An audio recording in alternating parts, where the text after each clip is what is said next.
And this is another week of Tech Talk Radio. I'm Andy Taylor. And I'm Slick. We're the show that talks about computers, technology, and the internet. Thank you, everybody, for tuning in and listening to us on WLMN Radio in Grafton, West Virginia, and, of course, over the net at techtalkradio.com/live. We may even have some Ustreamers in here as well. Our first show back into the new year of 2012. And so far, I don't know, so good, Slick. I've been enjoying the year so far. I don't know about you. I got vodka. I was good. You got vodka? Saying. Wait, you got vodka for the new year or for Christmas? Yes. No, let me see. That's right. It's a good, you're right. I had vodka for Christmas, which actually, if you can believe it or not, made it to the new year. I don't know how. That's because you're in the frozen tundra of Tucson, Arizona. That's why. Yeah. Yeah, which is, for those of you, not familiar with the desert environment that we live in around here, it hasn't been, I don't think it's been as cold as it could have been and has been in the past recently, has it? Right? No, it hasn't. I mean, we've had winters where in the winter months, it has just been dragging cold. But this one, not too bad. And then watching other parts of the country heat up and go, what, is this sun in December? I mean, that's funny. That's comedy right there. You know, it's really weird. I've got something really strange going on with our computer right now, and I'm not sure exactly what it is. It's one of those where every like 3 or 4 minutes, when you unplug a device, like a USB device, every 3 or 4 minutes, the thing goes off. Like something's just got unplugged, and then it gets plugged back in. I have no idea where it's coming from. Did you feed the gerbils? No, I have not fed. No, okay, not gerbils. Hamsters. Pardon me. Yes, we had ferrets, but they got tired. Yeah, and they were too long for the little cages and the wheels that we had on there. Absolutely. They were like this all over. Boy.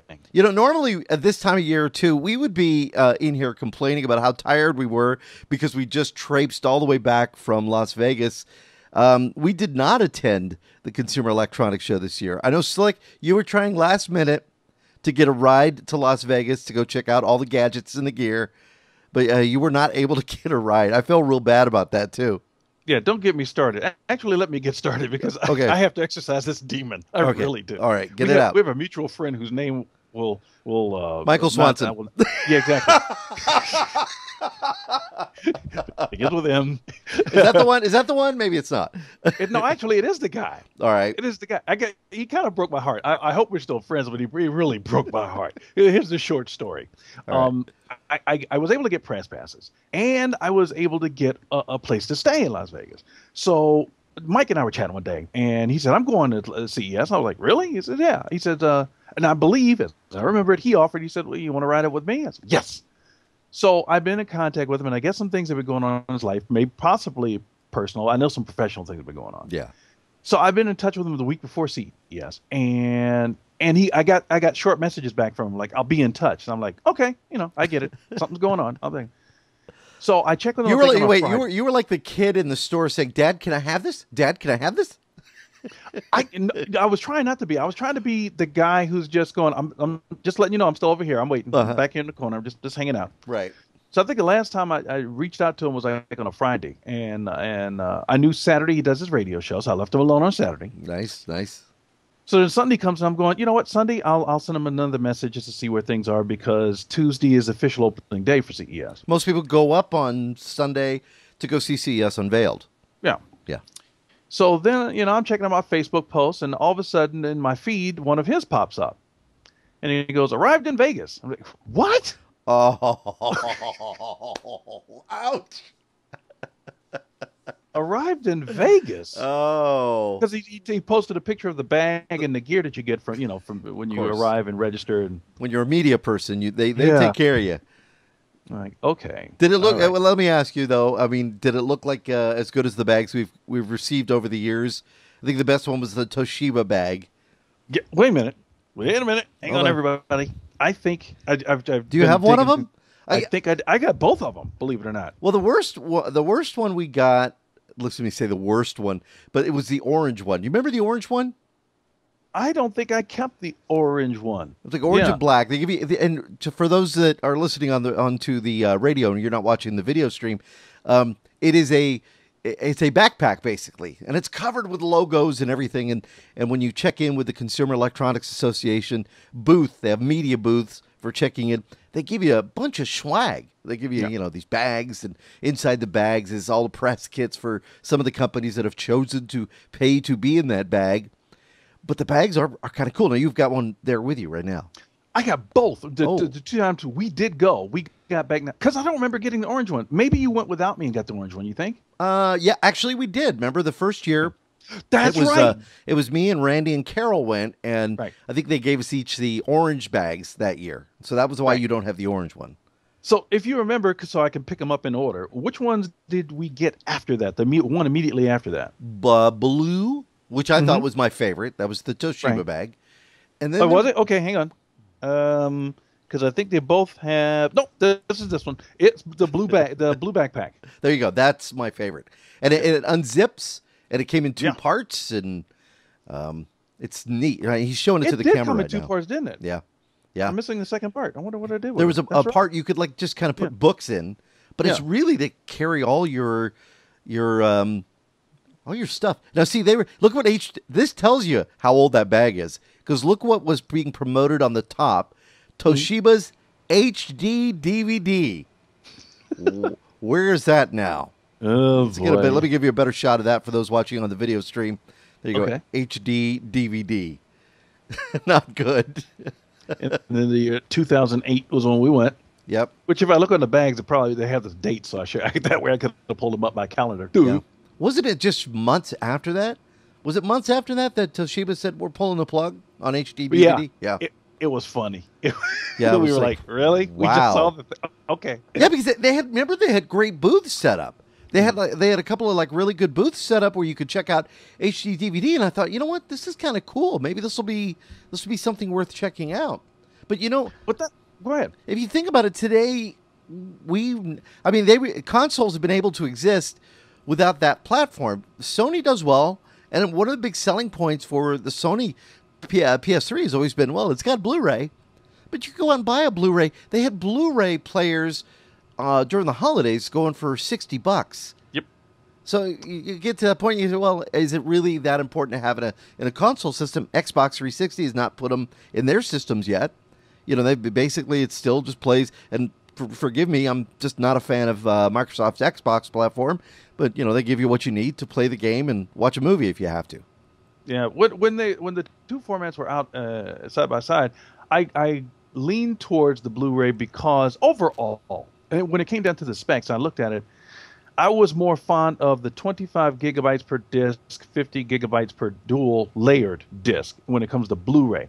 I did appreciate when the HD DVD came out, it was first in notebook computers, if you will. And I'm a big portable fan. I like that kind of stuff. So they almost won me over. They almost did. I'm like, oh, look, they're putting them in okay, cool. I think I'll head in that direction. And then, but that's been the history. Remember, that's been some of the comments and complaints about CES in general. They look at these great devices again, and then Andy and I go to talk to these people like weeks or even months later. It's like, that thing, forget about it. It's not. You did not see anything. Yeah, exactly. Yeah, those were not the devices you were looking for. But let me show them this one real quick. Now, okay. This was the one we got the year after. It was more of a, what do you call it, portfolio style? Yeah, and look at Battlefield Gray. Thing. I don't know whatever happened to mine. I think my kid took it. I got home. I'll show that little red. Looks like a Star Wars logo in the top right-hand or top left-hand corner of you. Oh, you know what that is? That's where the earphone piece goes. So in here, if I can open it up real quick, you're supposed to put like a multimedia device in here, in a pocket somewhere, and then you string your. Oh, no, I'm sorry. You know what? Because the way it is, you put your multimedia device in this pocket on the outside pocket here, and then you string your headphones through there. Right. That'd be your Walkman or. Yeah, exactly. Now, who was the big? Did you hear that name is back? Oh yeah, absolutely. But who was the big sponsor on that bag? I don't think it was anybody. Toshiba. It was just produced by down CES. the bottom right. I see it. Isn't that Toshiba? Okay. Yeah. Pretty nice. That's right. Boy, did they get a great location for their little logo. Yeah, down here in the lower corner. Sit the bag on the floor and. All right, so let's talk about this. Sony is bringing back the name Walkman because it's been synonymous with tremendous success with their company. Yeah, at least they brought it back in Japan. We're assuming they're going to try it again worldwide and spread it out. It hasn't. I don't think it's hit the States yet, has it? I mean, it's not here yet. No, I haven't seen it. I saw some photos of some of the devices that they were showing off during the show, and I thought, Walkman? What the heck? What? They're not letting that one go, are they? But it was kind of a neat name, even though today's generation and probably. I'm thinking maybe even the generation before. I don't know if you agree with me on that, but it's not necessarily going to mean anything to them. But it's not. I don't think it's a bad name, Walkman. It's Walkman. I don't know. I think it'll be all right. Yeah, I don't know. It's an Android type player too. So is it? Yeah, an Android type player. They're calling it the Z1000 MP3 player or the NW Z1000. And they say it's designed for music lovers by music lovers, so using that Android platform for it. I don't know. It's kind of interesting. Yeah, when I first, of course, us being who we are, when I first heard Walkman, I'm like, oh, cassette players are coming back? Well, there was a story on Engadget that it was going to be available in the U.S., and that the story was saying that they're going to have an 8 gigabyte model on Engadget that was going to run. Well, it's not going to be available on Engadget, but in their story, they said it was going to run for $250, and then 16 gigabytes for $280, and 32 gigabytes for $330. See, to me, you start mentioning 32 gigabytes, yeah. It just, I don't know. It just doesn't do it for me. Would I go and spend $330 on a player, a music player? No, I'll go out and buy a tablet. Yeah. Although, the more I'm just pulling up some information on Walkman just in general, just to see. You know what? In general, though, I don't think Walkman ever really went away, from what I could tell, because I remember really. I do have some CD players that say Walkman, even though they didn't produce the cassette player. I do have an old cassette player with an AM/FM radio on it, and they did have the MP3 players, little thing, but they never really did use the word Walkman. You know what I mean? Yeah. So maybe this is just the latest, the newest PR push for the actual line, I guess. I don't know. I think the big thing that everybody was talking about at the show, and we talked about this on last week's broadcast on WLMN, was really, more than anything, tablets. Whatever they could do with tablets and making these things smaller. And making them so they're easier to carry.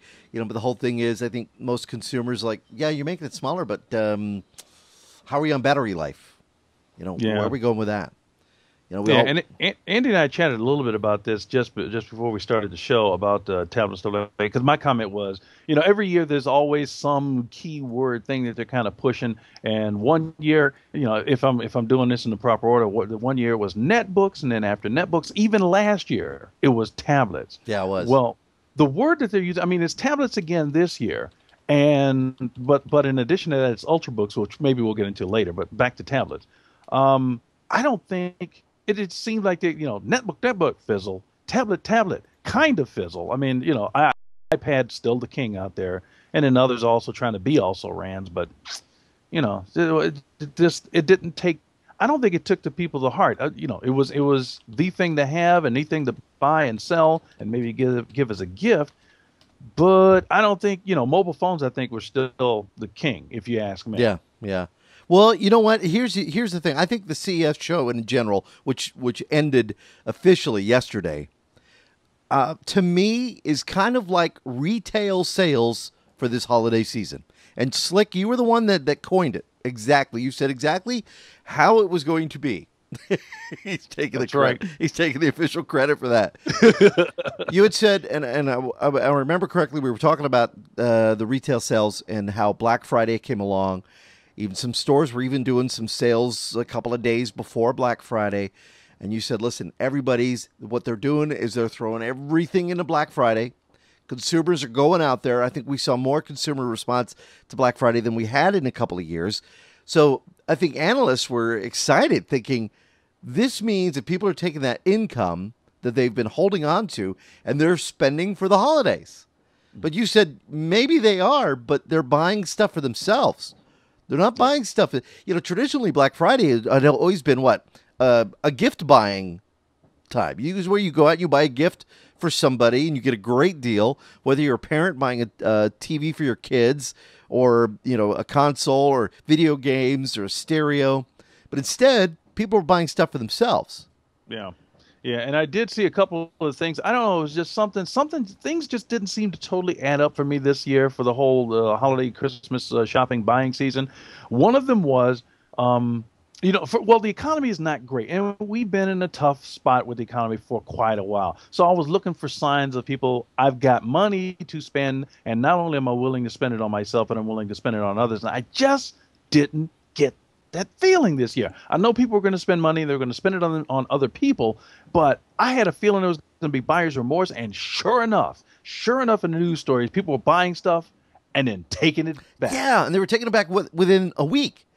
Mm-hmm. Is it because they were finding out that they could get it cheaper, or were they saying, you know what, I really can't afford this? Because, again, they were buying it for themselves. Yeah, I think it's both. I think it was both. Yeah. And then I think to help muddy the waters, I think this really did not help at all. Was this year, at least for me, the first time maybe it happened last year and I missed it, but this year for me, we had Magenta Saturday, which is what I remember started it off. Yeah. Magenta Saturday, that was before Black Friday. And then there was something Sunday. A Magenta Saturday, by the way. Silver Sunday. Yeah. People over 60, come out and buy. And then I noticed Amazon.com, who we love, but Amazon.com started these weeks. Like Black Friday week, and Christmas week and New Year's week. And I'm like, something's not right. And then I heard about this. We had Black Friday. Then I heard about Black Thursday, which is the Thursday before Black Friday. And then there was they gave a name to the Saturday following Black Friday. I'm like, we got a problem here. Yeah, folks. I think they what is it? Basically polluted it. Amazon has had the record year. From what I've been told, Amazon has done really well and that's the smaller devices, the smaller products. They've kind of revamped their whole shopping system. I think people are comfortable now spending online. So for them, it's been very good. I heard some of the places that did very well this year were Amazon was one of them. Target was another one, but isn't Target powered by Amazon? I believe that's been one of the things. QVC did very good this year, and they also found some other shopping sites. It's interesting, though, because what happened is that towards the end, where people are like, okay, it's December 20th. Where are the shoppers? You could walk into a mall or go into a store, be hardly anybody there. And yeah, I mean, you still had your regular Christmas shoppers. We're not saying it was a ghost town, but compared to previous years, it was majorly different. I mean, I went shopping on Christmas Eve, and I didn't have a problem. It wasn't totally crazy out there. But unfortunately that's the way it almost feels like the CES show went this past year, and I love the people who put on the show.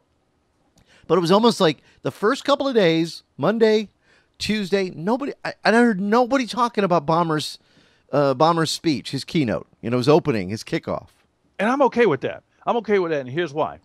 And we can get in. Can we get into this now? This whole Microsoft thing? Yeah. Because he had Ryan Seacrest join him, right? Oh, don't get me started. Get me started. Yeah. That was for me. That was the first in my world. It's the first huge mistake. Ryan Seacrest, I know he's the next Dick Clark. He's into everything. All right, he's making money. You can't deny. I'm not going to try and deny him his success. I don't have to like the content.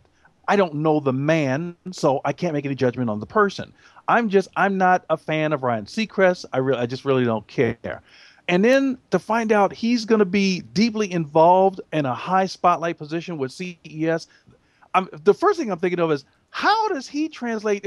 From a consumer standpoint, okay, I get it. But the Consumer Electronics Show is the title. But that's not who's attending. No. You're going to put Ryan Seacrest on the stage for people like us, the press, and what are you doing? What are you doing? And you're going to put him on with Steve Ballmer? Oh, my, shoot me now. So in a sense, I kind of don't feel bad about missing CES, because I'm like, Ryan Seacrest, Steve Ballmer, and you still want me to come? If that's how we're going to begin this thing, if that's how we're going to start the week, I can't imagine the week getting any better. Yeah. Oh, Did you? I mean, did you feel the same way? I mean, I did. I don't expect people to not like. There are people who like Ryan Seacrest. He's got to be doing something right because he's making money. He's making a lot of people money. Right, he is. But I don't get it. I'm like, come on, really? It really didn't. It was one of those things that jumped on the bandwagon. Now, this was kind of an interesting one because, as I understand, this is the last year for Microsoft. Who cares? Does anybody really care? Well, they put a lot of money into it, and so they've decided that instead they're going to touch their consumers a different way. They're going to reach out but CES is not about reaching out to consumers. CES is about reaching out to people who are going to be putting their product on their devices. And talking about it and showing it and comparing it. Yes, please. Who missed somebody at Microsoft, whether it be, and then Steve Ballmer, since he's the head, he's responsible. So I got to point the finger at him. He's missing the boat. He's totally, and get out.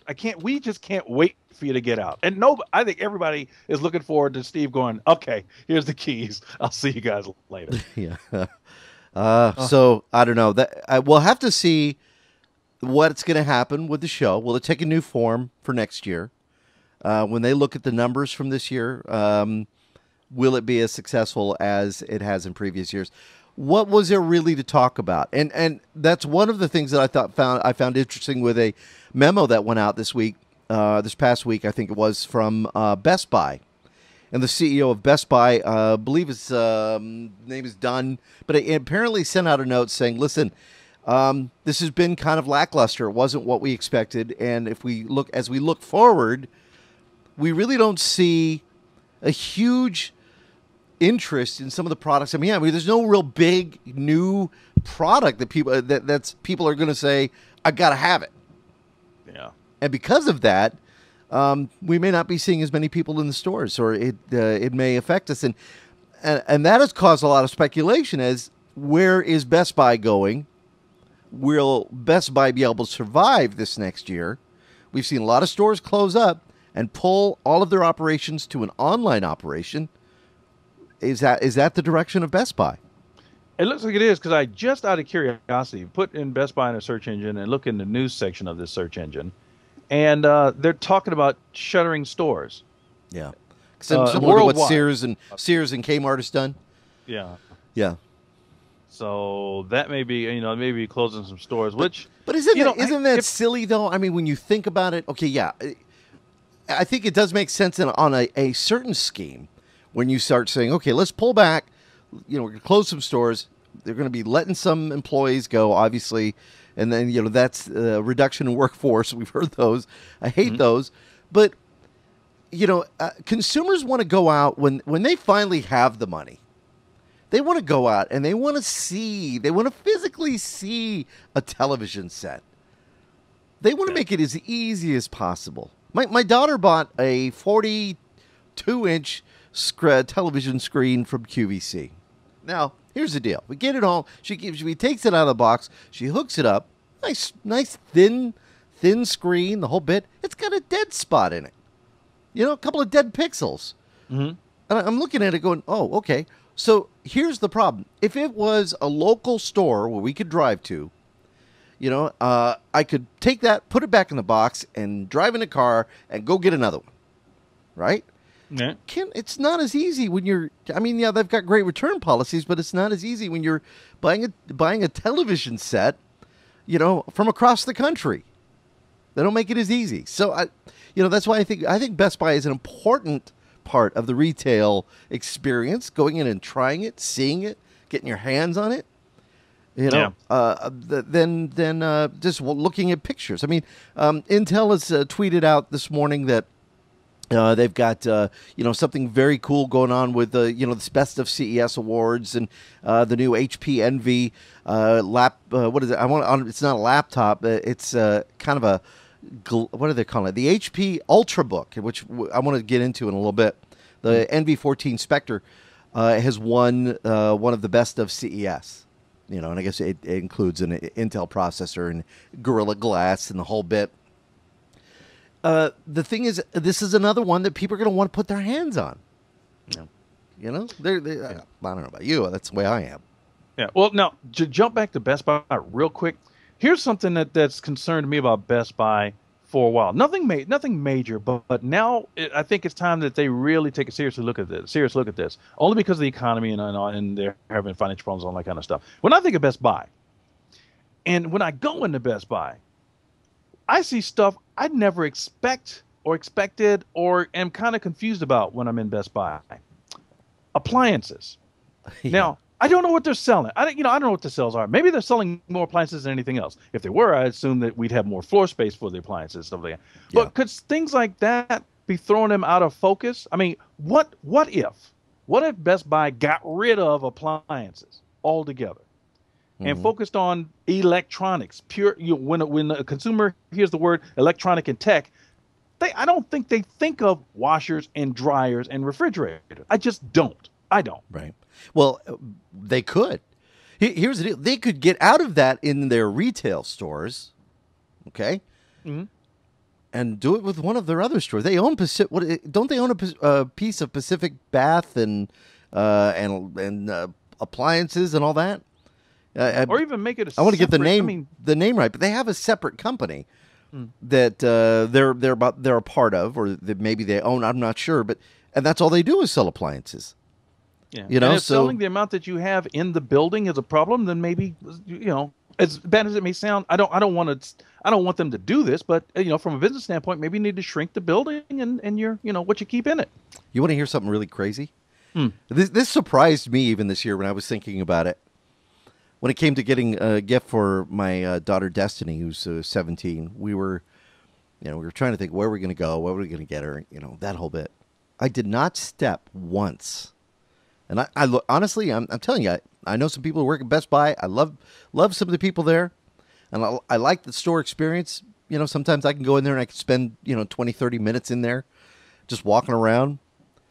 I didn't step foot in one Best Buy this holiday season. Not one. But I did step foot inside Radio Shack, or The Shack, as they're calling it now. Now, how'd that happen and why? Because we knew what we wanted. We wanted to get it quick, and their store is not going to be confusing. I could walk in there, I could say, that's what I want. And actually, the prices surprised us. The price deal that we got was actually better than we could have gotten at Best Buy based on the ads that we saw online. We got a $30. We went and bought a phone. But it was a Boost mobile phone because that's what my daughter wanted. And we ended up getting a $30 gift card that I used in the store. Like, we got that applied right away, and I used it in the store to buy a set of speakers. So we walked out of there with more than I would have got. And Best Buy used to do that too. You get a guest card, a reward points, buy this, you can get this. That's why I always said, always look for the extra deals you can get. But yeah, I didn't step one foot inside Best Buy once this holiday season. Now, I got a positive and for each of those stores. Now, right. the deal with Radio Shack, every so often I get a chance to walk in Radio Shack. Radio Shack for me from my early 20s has been my toy store. I spent my late teens in West Germany, so when I came back, I'd Radio Shack, what is it? And that's when they had the electronic parts, when you could go buy a capacitor and a diode and breadboards and all that kind of stuff in Radio Shack and put stuff together. So they've always been my toy store.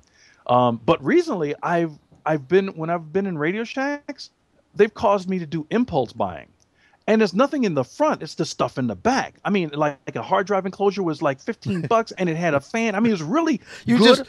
I'm sorry, you just described Jennifer Lopez. Sorry, I couldn't resist. Got a nice big fan. Yeah. Nothing in the front, all in the back. But yeah, I mean, and I see stuff on the shelf and I go, ooh, boy, I'm going to take this, and that would be nice to have. And I can Radio Shack, impulse buy. But to Best Buy, one thing I just happened to, a friend of mine wanted to show me something in Best Buy. We're walking around, and I saw a device that I really want, and it made me remember that's the big positives of Best Buy, of actually brick and mortar stores. I can go in there and I can see that the new Samsung Player is what they're calling it. It's the device that's going to take on the iPod, if you will. Right. They've got a 5-inch screen now. I think I've said this before. The iPod Touch as well as the iPhone, they have really a 3.5-inch screen, but they're coming at them with 4-inch and 5-inch, and I love that 5-inch, and it's at $250. I'm ready to save up my ducats for it. It's really, and it runs on Android. Look it up, everybody. It's really nice. But that reminded me of going into Best Buy, going, "Oh, this is not okay. Even if I don't have the money, I'm coming back here to your store to get this item." So you have your preference set. Mm-hmm. You're gonna hate me. You know what we're doing? What?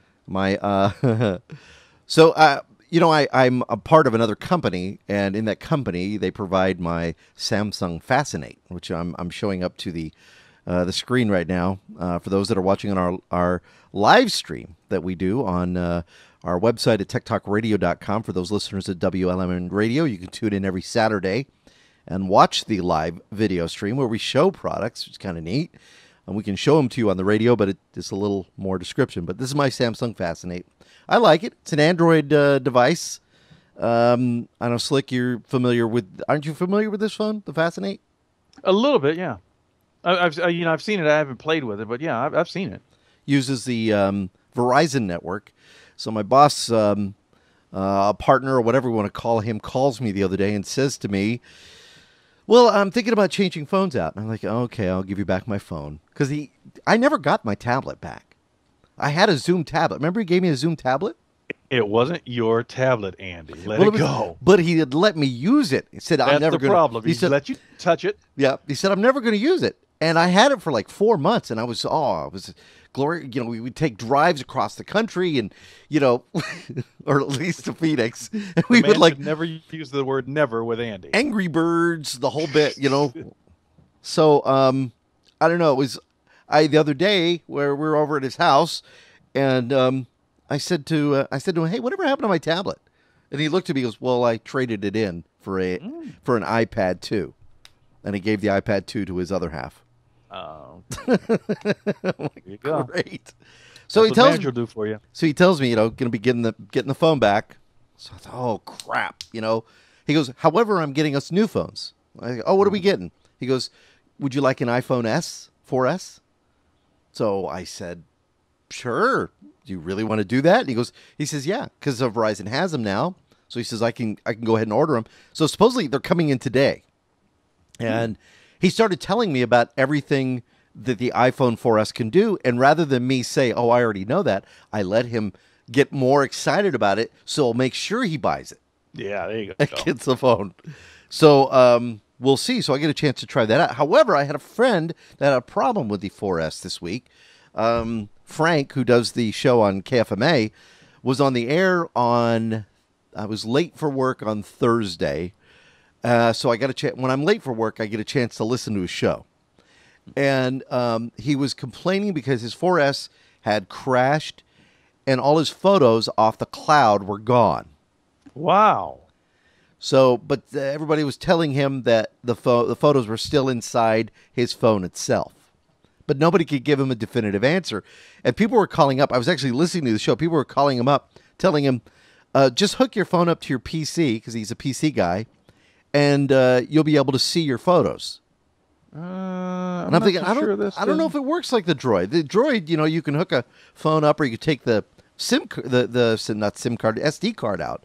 Can you do that with an iPhone 4? I don't think it has an SD card, does it? No, I don't believe so. No. You as well as you have to have that proprietary software installed from Apple to make it talk to each other. It's not like an Android. You're right.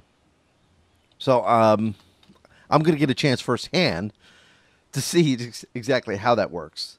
And see, I finally started going through and organizing my photos and everything that's on the card itself. You can do that with the phone device, or you can do that by hooking it up to your PC, or just pulling the card out and then organizing it. Your photos go into one area, and downloads go into another area, the whole bit.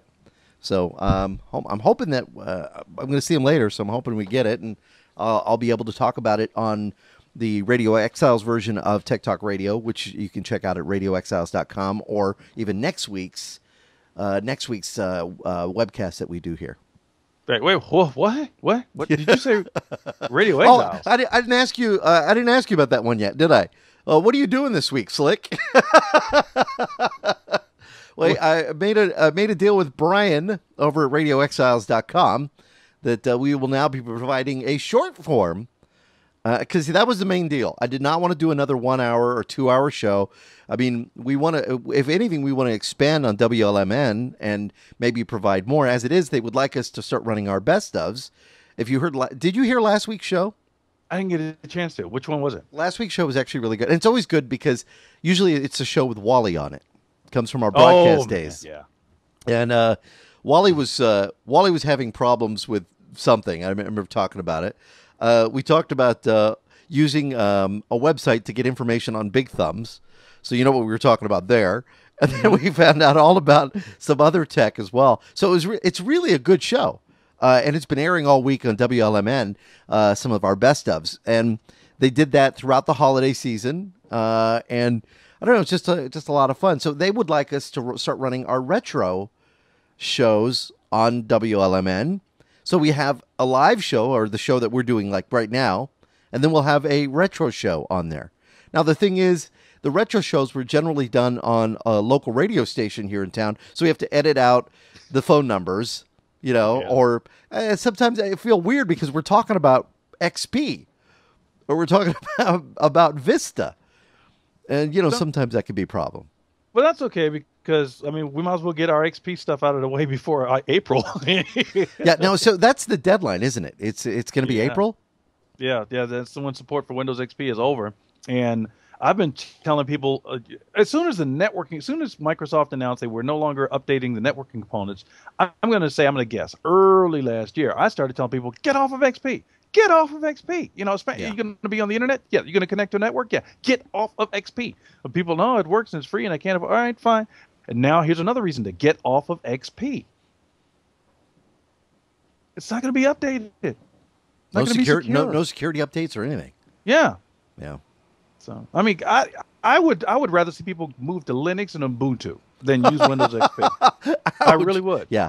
I would too. I actually would rather see people use Vista than use XP.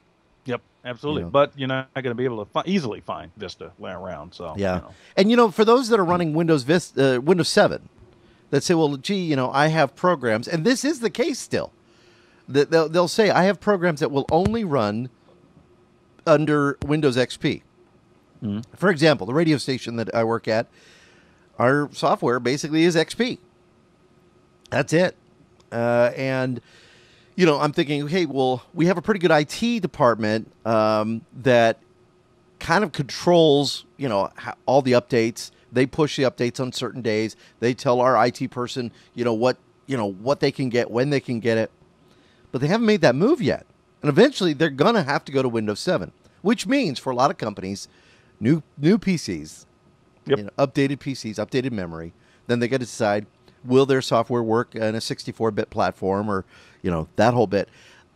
That's when you're going to say to yourself, all right, either I've got to bite the bullet and maybe pay for an upgrade, or the company that I'm paying the subscription fee to use their software better get on the ball.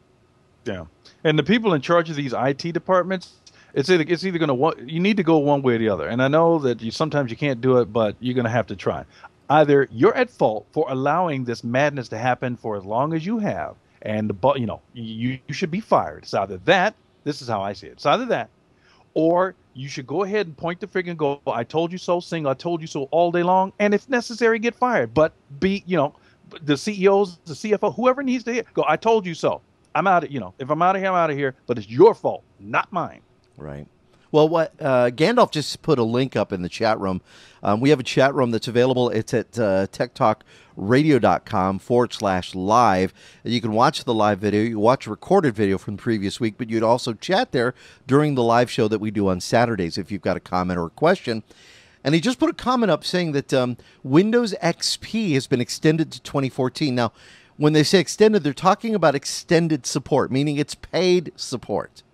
So if you are a company and you are supporting multiple PCs, you can actually pay to have the extended support on that. Now, does that mean it's doing updates, or does that mean it's just if you run into a problem, they're going to take care of it for you?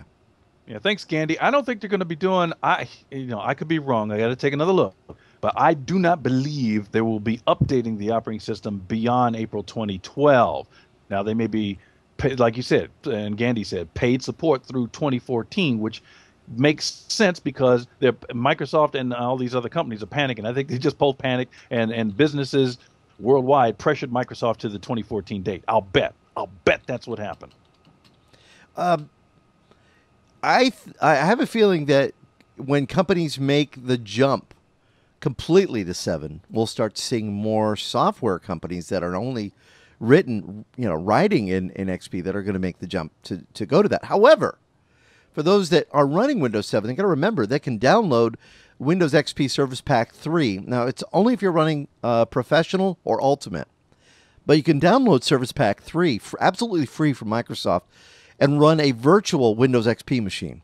So if you do have QuickBooks that won't run under Windows 7 64, you can still download Windows XP Service Pack 3, and you can still run it. You can still connect to printers. You can still run your scanners. You can still everything you could do in an XP world. So the argument of, well, gee, I can't, bite the bullet, spend a few bucks, upgrade a PC, get a faster PC for yourself, and then if you have to, download this, and you'll be okay. Yeah. Now I will mention this because I actually ran into this by I help out a friend who has a computer repair business, and somebody brought in a computer and they had Windows XP, and to get Windows XP service, because I had to go through all the service packs. I could not get Service Pack 1. I was shocked. It would not download an update. So I was like, all right, well, and I was trying to do it over wireless. Maybe I just need to plug it into the local area network, and then I can get on and do it. Still didn't happen. Right. Still didn't happen. So now, did you run? You found it? Yeah, I found the solution to that was actually to let automatic updates run. Because what happens? Let it sit. Yeah, if you try and push it or to pull the update, it's not going to happen. And I found that if you either that or the solution is to find a disk with Service Pack 2 and run it that way, or create a slip disk, which is a little more difficult, but it's very easy to do, and you can do that on Paul Theroux's super site. He has all the information and the instructions for building a slip disk, which basically means, for those listening that are not maybe savvy to that, is creating a disk with Windows XP and then creating an automatic Service Pack update on that. And if you have the Service Pack 1, you should be able to do that no problem. But that's the best way, and then you move from there. Now, I had a problem this week with a PC. It was an HP 6301N, which was built for Vista. Now, they had a guy come in because the owner of the radio station said to him, "I don't like Vista." Yeah, he's not really good with change. It wasn't because of software programs; just he was used to XP. So he asked the tech at the time. He said, "I want to put XP on that." So the guy found a copy of XP Pro that they had, I guess, a license for, and he installed it. The problem was the computer was always slow. He used to say, "Oh, the computer's terribly slow." The problem was it did not have all of the drivers available because HP did not put drivers out for Windows XP for that machine. Mm-hmm. And in relation to mainly the video card. So the video card was basically operating in VGA mode. So he'd go to drag a window, and it would just do that whole refresh draw thing, refresh draw. So I told him, I said, well, let's find out what that was just one of the problems. So I figured let's get to the meat of the other problems first, then we'll go back to that. He had it so that his computer got hijacked, so that was one issue. Number two, he installed every toolbar in the world. What is it with freaking toolbars? Oh, don't get me started. I hate toolbars. I don't get. People say, "Oh, toolbars are handy." As far as I can concern, toolbars are idiotic. Yeah, I'm not promoting toolbars, but there's only two that I use if I'm going to use regular. But because I actually use a toolbar. I use two. No, slick! I'm so hurt.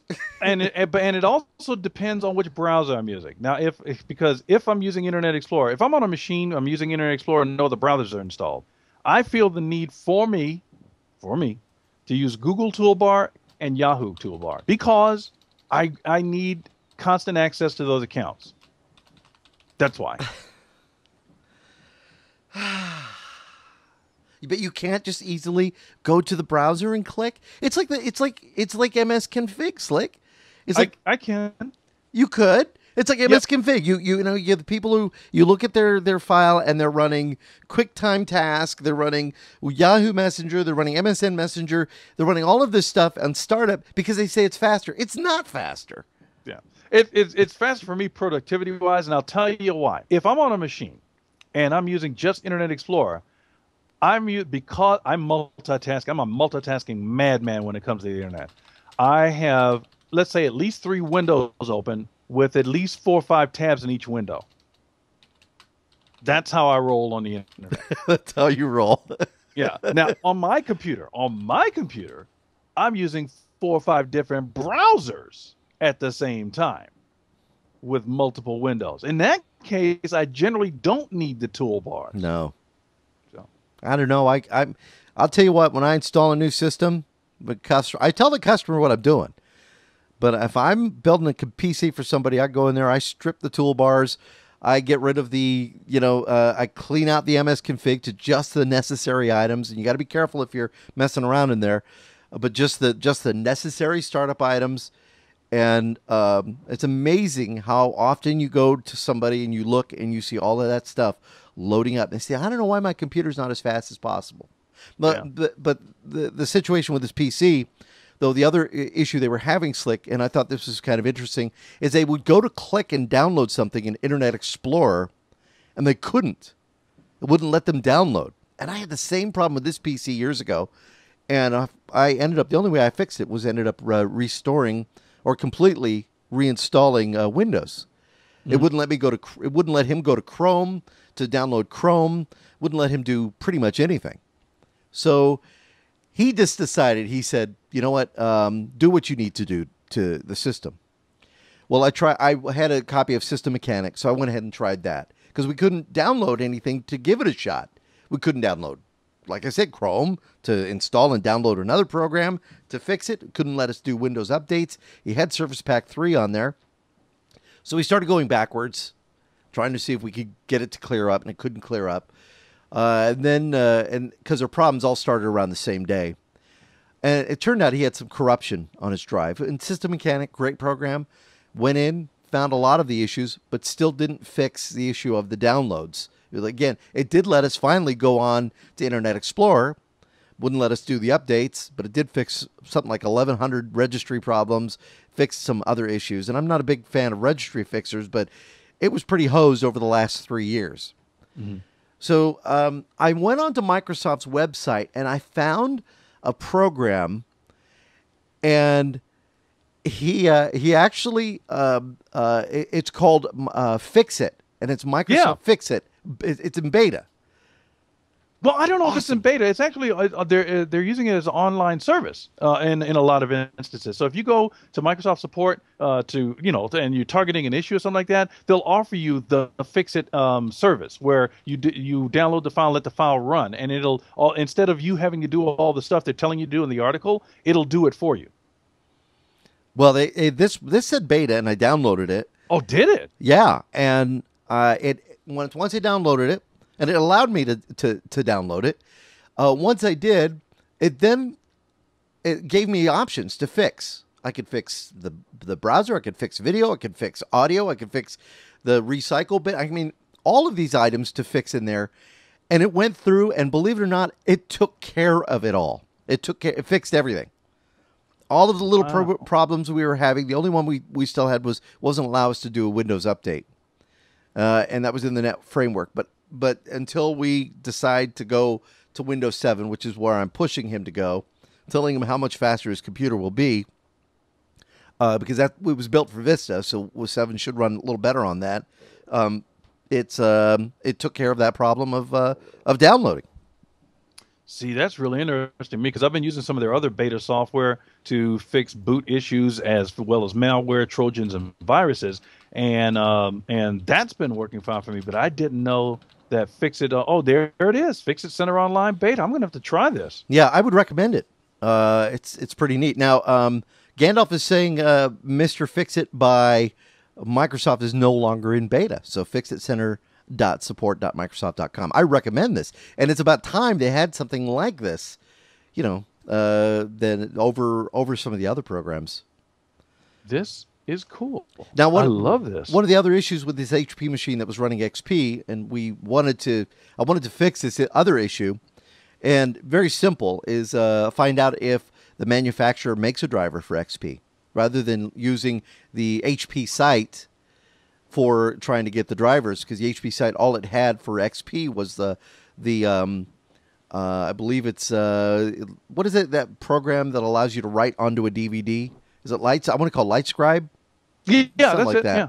That's all it had a driver for. So instead, because it was an NVIDIA driver, I went to NVIDIA's website, let it detect what type of video card I had, ran the driver for it, it fixed all of the issues, and now his computer is working the way it should work. Nice. Yeah. Okay. So, very good. Oh, okay. Gandhi says the website still states beta, but when you talk to the techs at Microsoft, it's in full version now. If it is, that's great. I'd recommend getting it, especially if you're still running XP. Yeah. I'm gonna try this out. This is kind of cool. I don't know how it works for Windows 7 if it does, but it certainly worked. Certainly worked for me. Oh my God! What is Gandalf in our chat room? Is he a glutton for punishment? He said he was on the phone with a Microsoft tech the other day. Oh man! Why would you want to go ahead and do that? Yeah, it's just I don't know. And I've worked for Microsoft, and I enjoyed working there, and I enjoyed my time there. But when they started moving stuff offshore, and in not giving in defense of the people that they hired offshore, and not giving the people offshore the tools that we had here in the United States. I mean, information, 3 computers at your desk, that kind of thing. Not good, man. Not good. All right, let's talk really quick, just so our listeners on WLMN and some of our listeners here at Tech Talk Radio and viewers understand maybe what the difference is. How would we describe the difference between a notebook and a netbook, or a netbook and an ultrabook? Is there a difference? I think there is. And I don't know if I'm going to be able to nail this, but I'm going to try it. The netbook in my world, this is my description, because I don't think there's a standard description of any of them. I mean, there's an idea, but there's no standard. Right. The netbook is the little portable, let's say small unit that you can, fit in both hands, let's say, fit in both hands. It's really portable. The idea behind it is just for you to grab it and go. You're supposed to be able to, do your calendar, get on the web, maybe do some word processing, look at some notes. It's not meant for you to spend a lot of time on this. You grab it, you go, you stick it in your purse. Man purse or woman's purse? You stick it in your purse. All right. That would be the netbook. I'm gonna jump to the Ultrabook, because it seems that the Ultrabook is now trying to take up that mid space. The Ultrabook, in general, from my view so far, is the thing that's competing against the MacBook Air. Period. That's what they seem to be. The MacBook Air is thin, it's light, it's grand. So if you look at a MacBook Air, and anything that's running Windows, if it's an Ultrabook, it's competing directly against the MacBook Air. That's what an Ultrabook is. Do you agree or disagree or? Yeah, no, I think you'd be right. It's the very basics. Yeah. But yet still has some power to it. Yeah, thin, pretty, that kind of thing. And then, notebook is anywhere between, I'm going to say, 15 inches of screen space, real estate, and above. I had somebody ask the other day, what is going to be the next big product coming out of Apple? Macworld is coming up the end of this month. Mm-hmm. And at Macworld, they usually want to show something. Sometimes even Apple likes to show their stuff right away. Like, here's what we have. One of those things. Any thoughts to maybe what will be kind of the big thing this year? I don't know if this is going to happen in Macworld, but we know that the iPad 3 is coming, as well as the iPhone 5. Mm-hmm. But outside of that, I don't think we have a whiff of whatever the next product or thing is. I don't think. I mean, I think the other stuff is pretty well hidden, if you ask me. That's my opinion. Right. Well, there's actually bookies now. Have you heard about this story? No. There's actually bookies now taking odds of what will be the next Apple announcement. what will be, because some have talked about, they've talked about the Apple robot. They've talked about the iPhone 5, the next version of the iPad, or the iPad 3 as they want to call it. So some now are actually going to odds makers and saying, okay, you can actually bet on what the next one will be.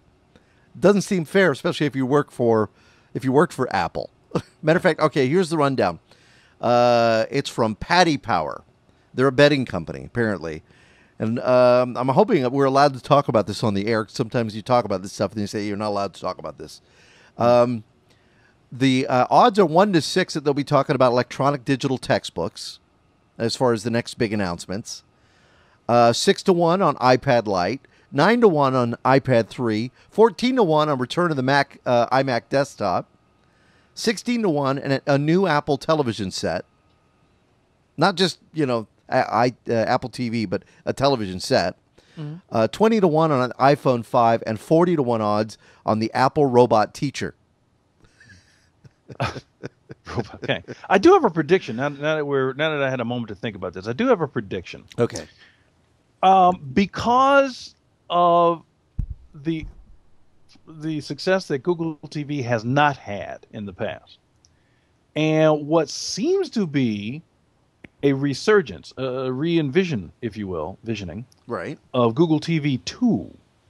All the gossip is Google TV 2 is going to be much better than what they did before. Don't worry about it. They may have gotten it somewhat right this time. That's what everybody seems to be saying. I have to then assume that Apple is listening. They've got their ear up against the wall and they're going, you know what? What is Google doing?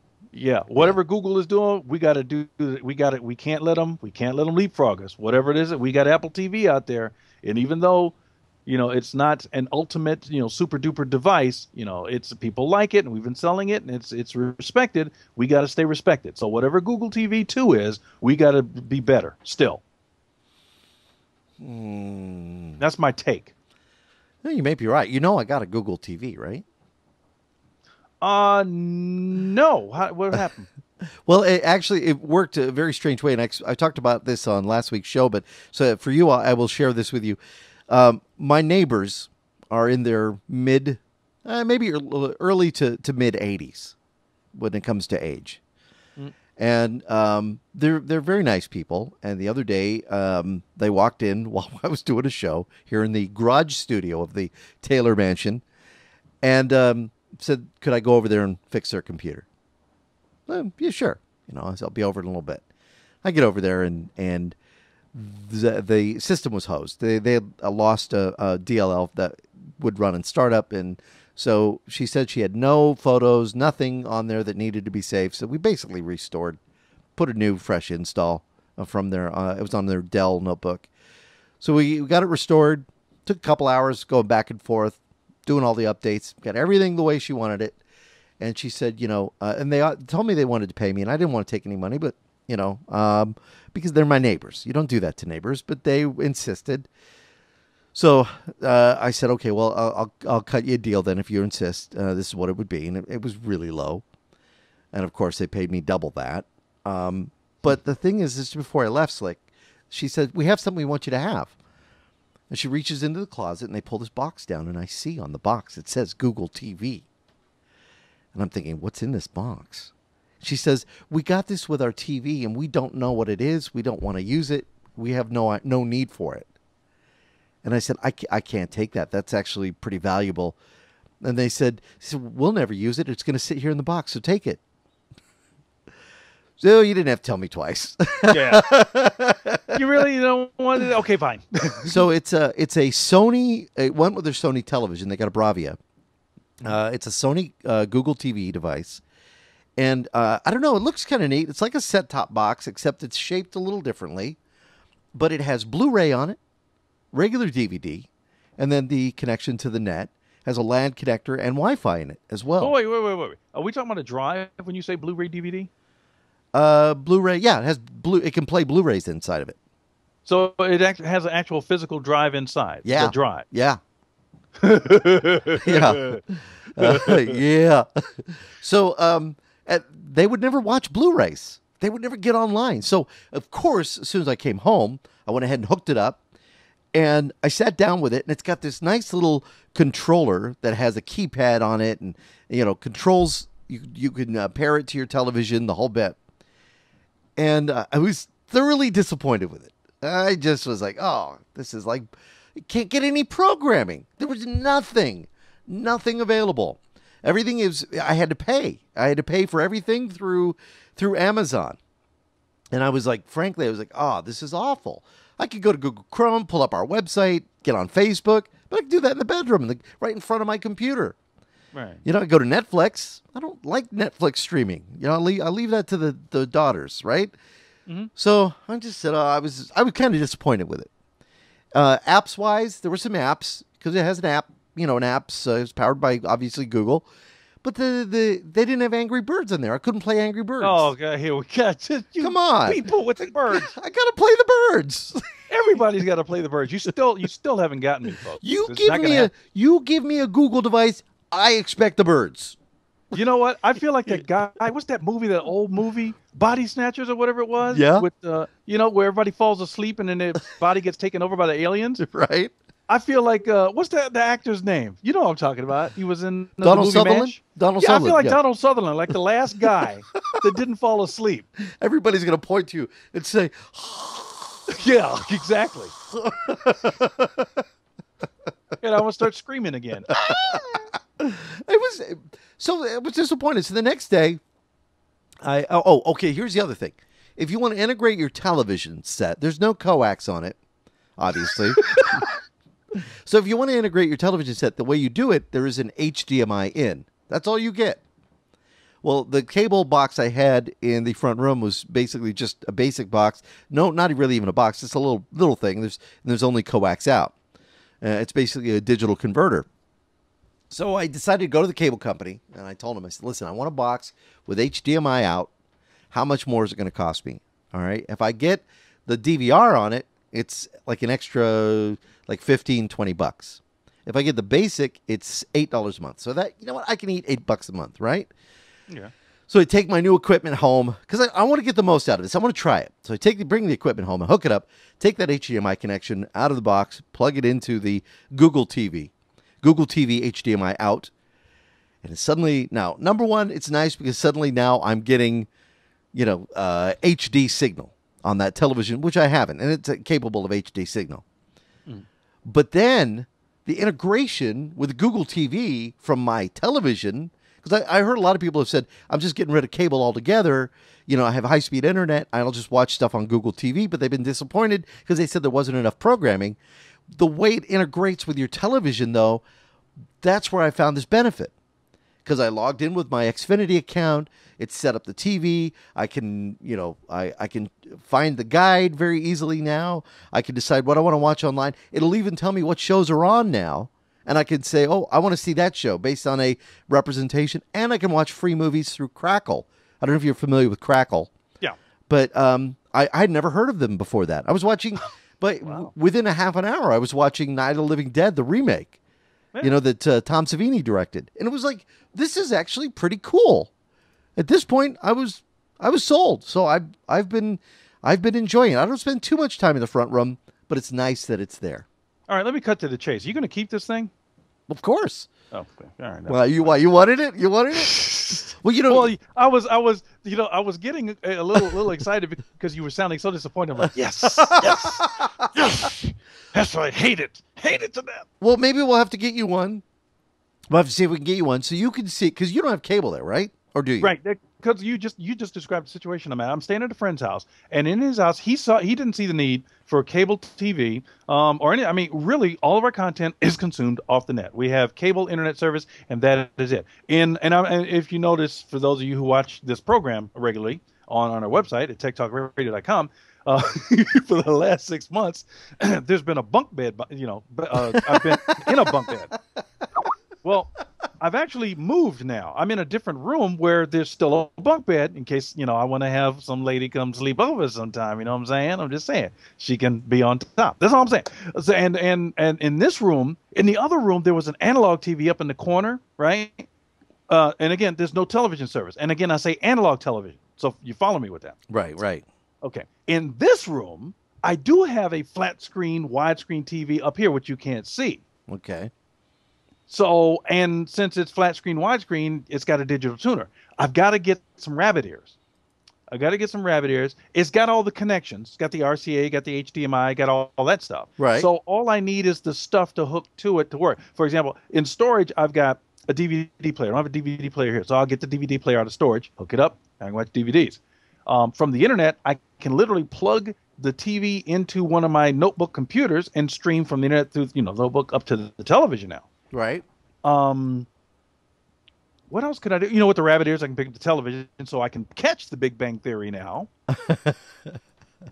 As well as watch, some of the night. You programs. I can get back on track with the over-the-air broadcast stuff. Right. And you can actually go to tbs.com and watch them. Can you watch full episodes there? At tbs.com? Yeah.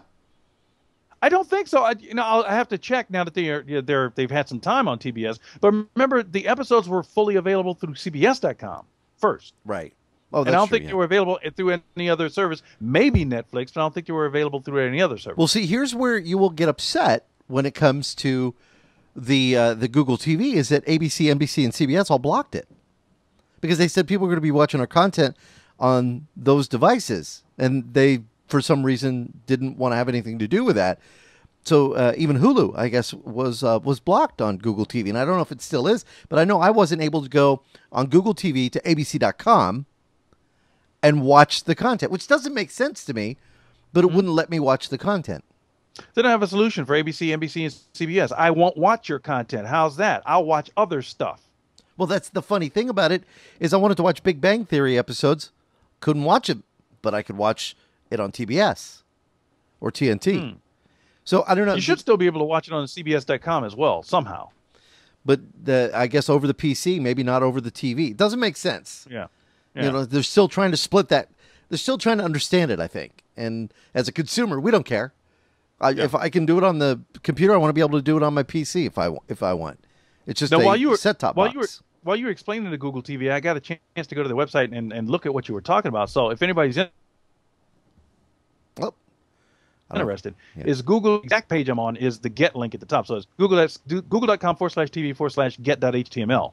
And so you're saying that you got, because they have two items. They have two Google TV units, right? Right. There's at the bottom, there's number 2, which is the little box, I guess, with the DVD and the blue. Yeah. It's like a white box, and it looks like a half a vase, but it's a thick little device.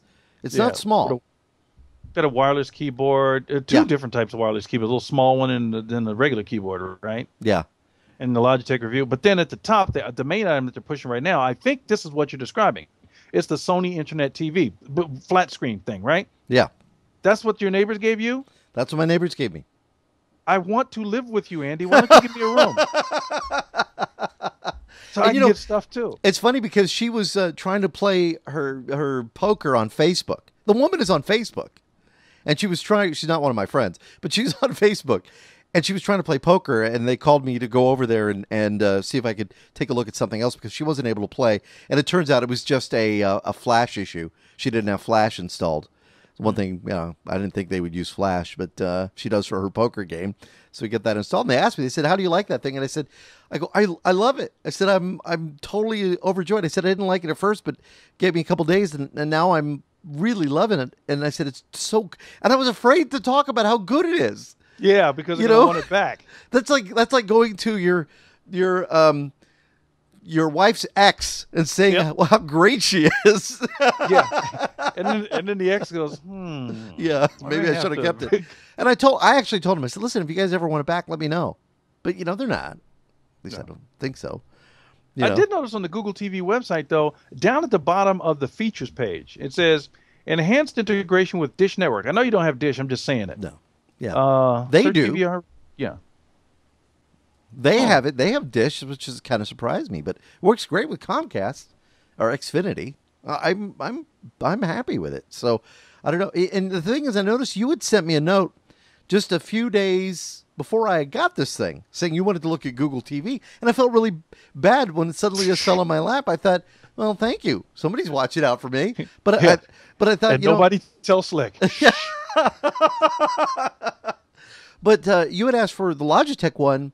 Well, it turns out in December, Logitech said that's it. We're throwing in the towel.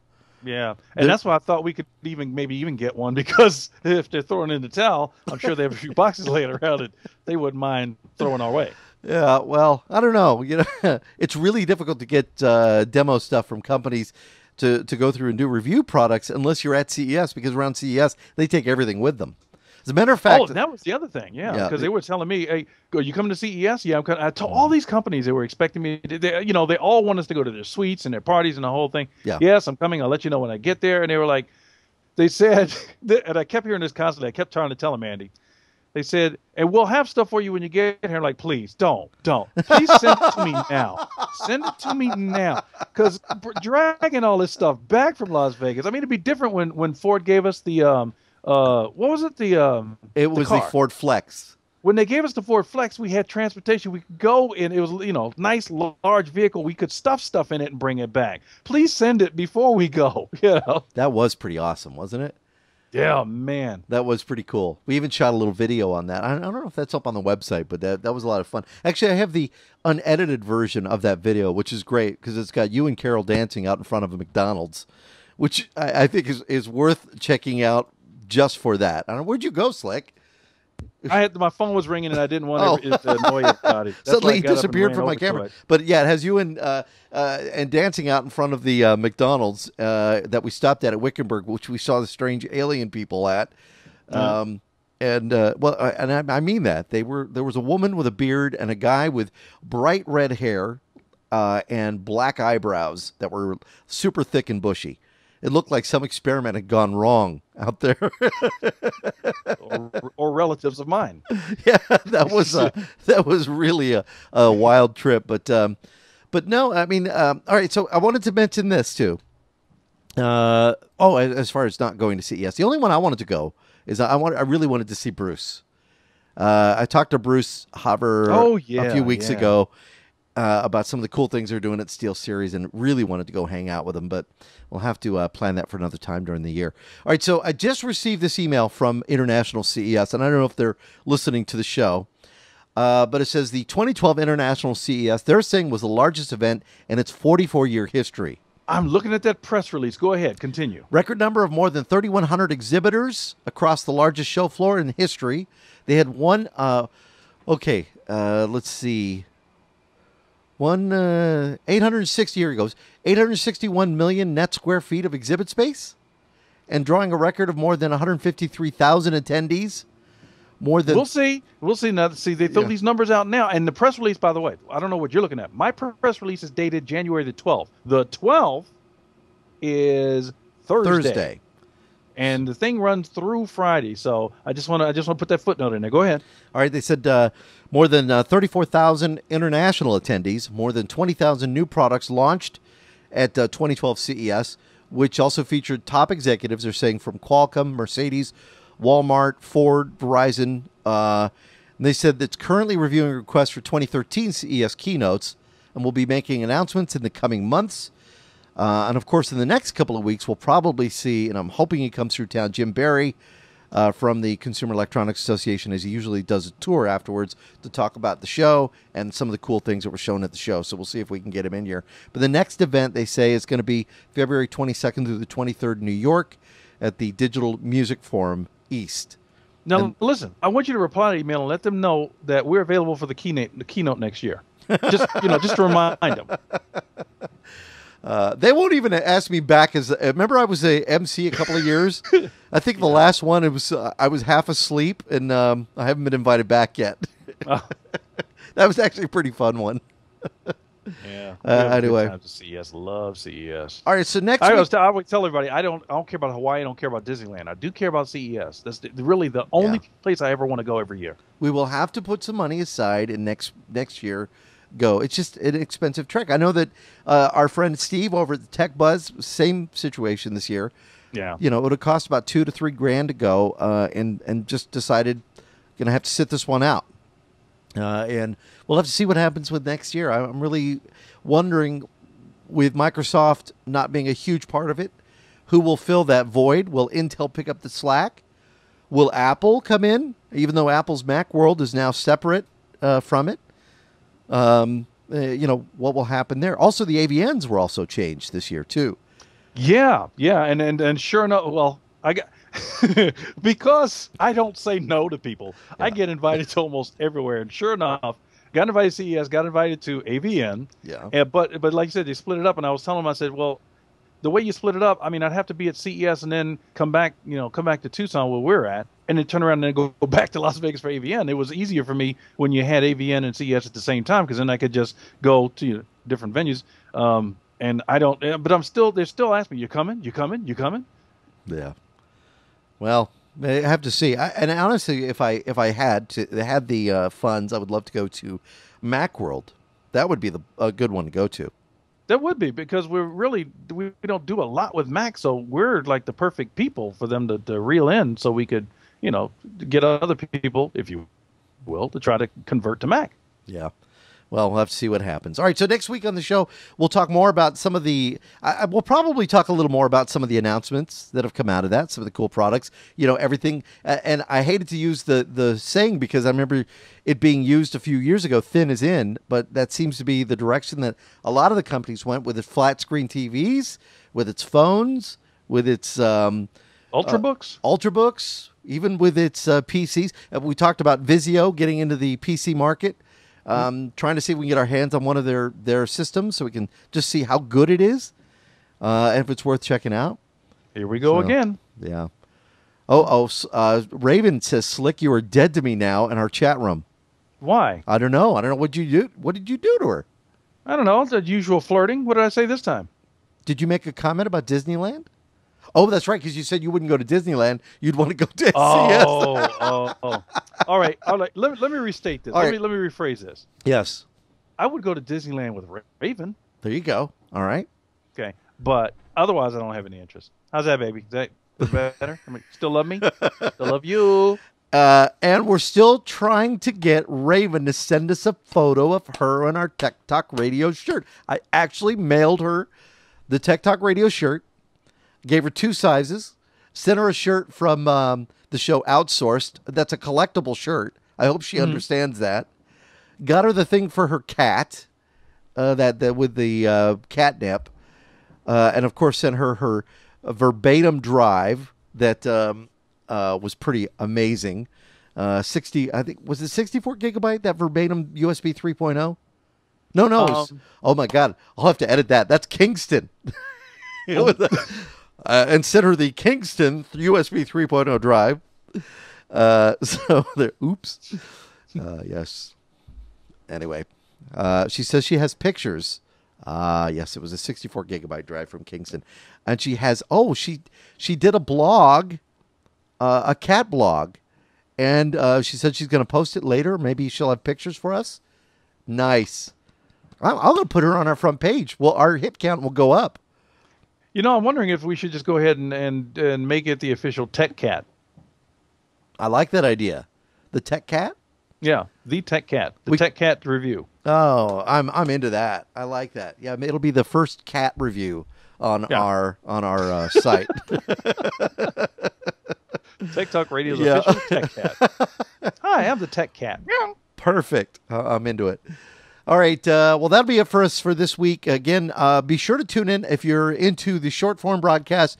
And it's not so much the Radio Exiles Tech Talk Radio Cast is not going to be so much on this new gadgets. Although once in a while we'll talk about it. It's going to be about links, cool places to go to the web that you may not have heard about, and maybe a quick roundup of the news. And it's not going to be a long form cast. That's what I told Brian. I said, if we do anything, I want it to be short and to the point.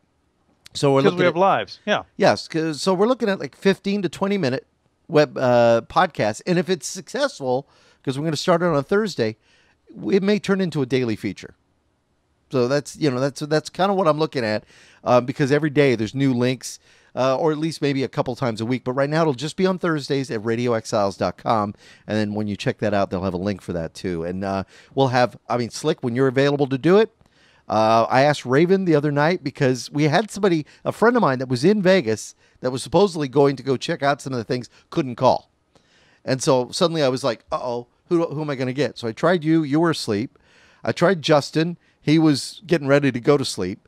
I tried Raven, and Raven gave me a ton of excuses. I don't have a microphone. Can't do it. Tried Randy Malik. He couldn't do it.